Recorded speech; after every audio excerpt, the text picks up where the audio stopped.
Τεστ, 1, 2, 3. Τεστ, οκ, καλά φαίνεται.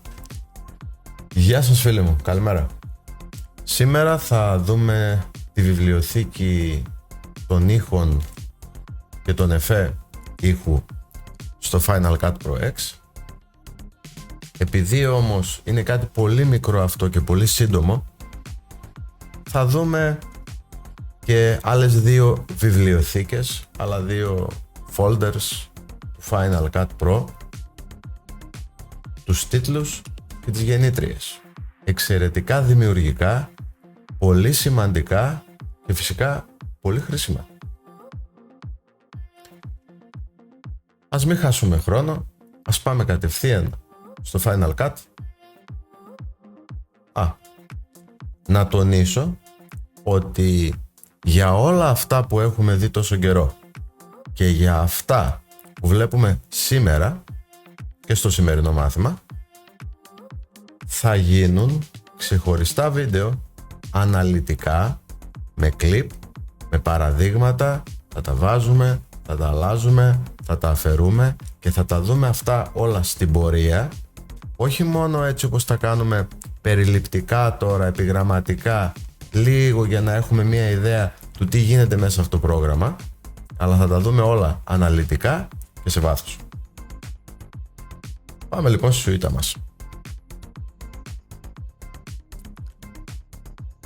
Είμαστε λοιπόν στο Final Cut, κάνουμε τη δουλειά μας και ξαφνικά διαπιστώνουμε ότι στο συγκεκριμένο σημείο του κλιπ μας, εδώ, θέλαμε π.χ.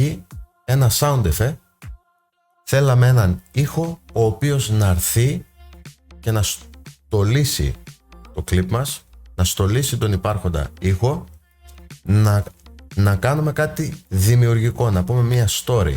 Μας χρειάζεται αυτός ο ήχος λοιπόν, δεν τον έχουμε. Τι κάνουμε?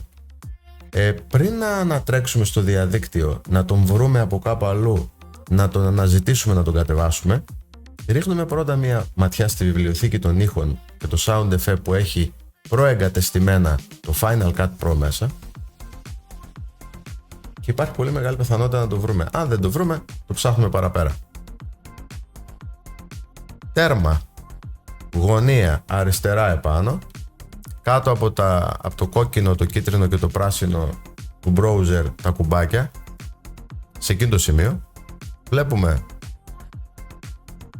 Show or Hide the Libraries sidebar, το μεσαίο Show or Hide the Photos and Audio sidebar και το τρίτο Show or Hide the Titles and Generators sidebar. Για τους ήχους αυτό που μας ενδιαφέρει είναι το μεσαίο. Πατάμε λοιπόν στο μεσαίο και μας βγάζει εδώ μια τεράστια λίστα. Εδώ πέρα εννοείται ότι μας βγάζει και μια λίστα από τις φωτογραφίες που έχουμε αποθηκευμένες μέσα στον υπολογιστή. Μας βγάζει μια λίστα με το πρόγραμμα της Apple, το GarageBand, που είναι για να γράφουμε μουσική, τι έχουμε κάνει, τη μουσική μας, τις λίστες μας και τελευταία λέει Sound Effects. Εάν πάμε εδώ σε αυτό το πεδίο, βλέπουμε ότι είναι ξεχωριστά, ότι είναι κατηγοριοποιημένα και όχι μόνο. Ό,τι sound effects θα κατεβάσουμε εμείς στην πορεία και θα τα περάσουμε μέσα σε αυτή τη βιβλιοθήκη, τα βλέπουμε μετά εδώ κατηγοριοποιημένα και έτοιμα.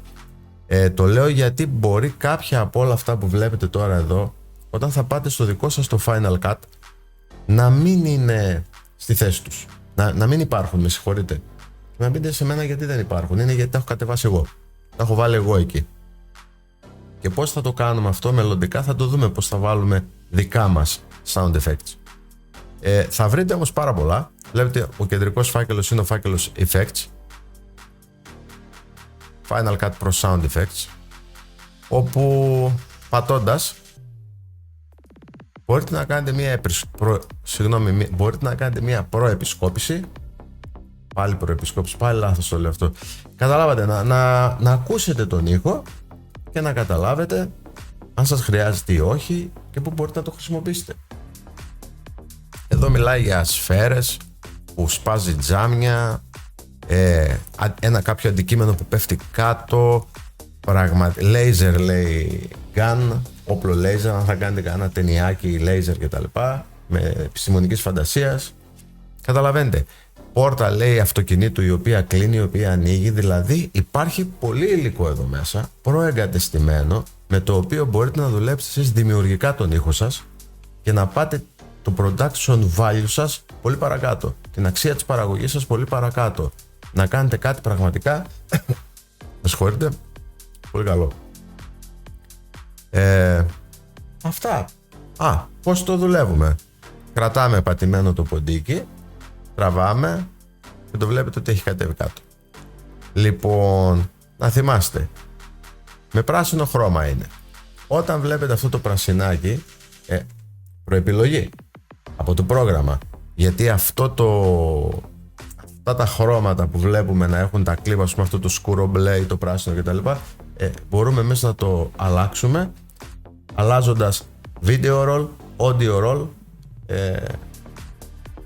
με κάποιες πιο προχωρημένες ρυθμίσεις, και μπορούμε να αλλάξουμε τα χρώματα σε πολύ μεγάλα project για να μπορούμε να ξέρουμε τι είναι ποιο με χρώμα.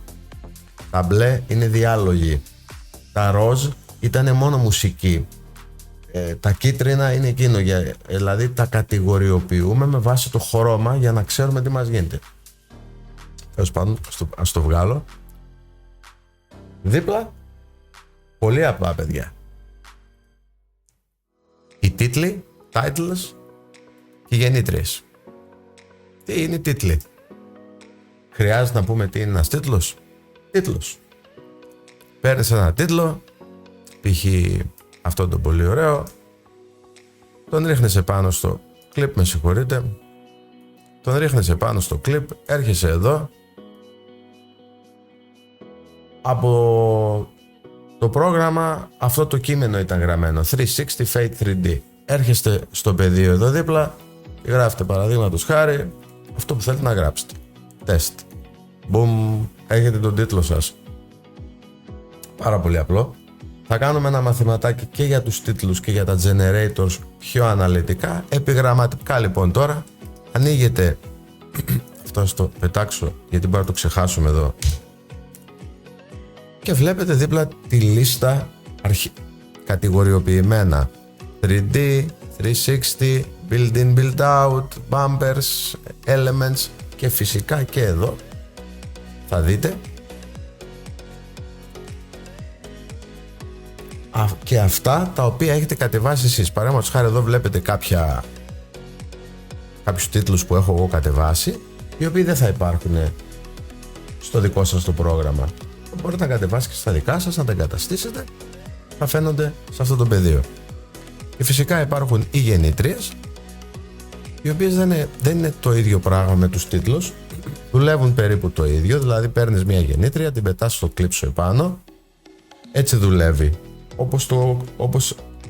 όπως ο τίτλος. Το παίρνεις, το ρίχνεις, drag and drop. Από εκεί και πέρα, με τη γεννήτρια ουσιαστικά παράγουμε μια εικόνα, την οποία μπορούμε να τη βάλουμε εμείς σαν background, να παίζει από πίσω, ή επάνω στην οποία εικόνα μπορούμε να δημιουργήσουμε εμείς το project μας. Παραδείγματος χάρη, εγώ έχω αυτό το μπλε τον ουρανό εδώ με τα σύννεφα και μπορώ να θέλω να ρίξω και έναν τίτλο επάνω και να λέει παραδείγματος χάρη ουρανός. Λέω τώρα εγώ ένα παράδειγμα, έτσι. Άριστο. Συγγνώμη, 2 κατέβηκαν. Μπορεί εγώ να ήθελα να κάνω ένα διαφημιστικό τέτοιο. Με τις γεννήτριες λοιπόν δημιουργούμε,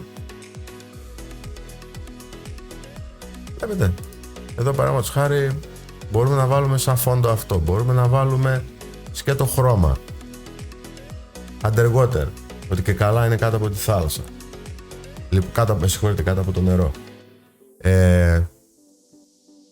σελίδες από βιβλία. Δηλαδή οι γεννήτριες είναι ουσιαστικά έτοιμα κλιπ, να το πω, τα οποία όμως δέχονται παραμετροποίηση. Αλλάζει το χρώμα, την ταχύτητα, τα artifacts τα οποία παίζουν μέσα, μπορούμε να τα αλλάξουμε όλα αυτά.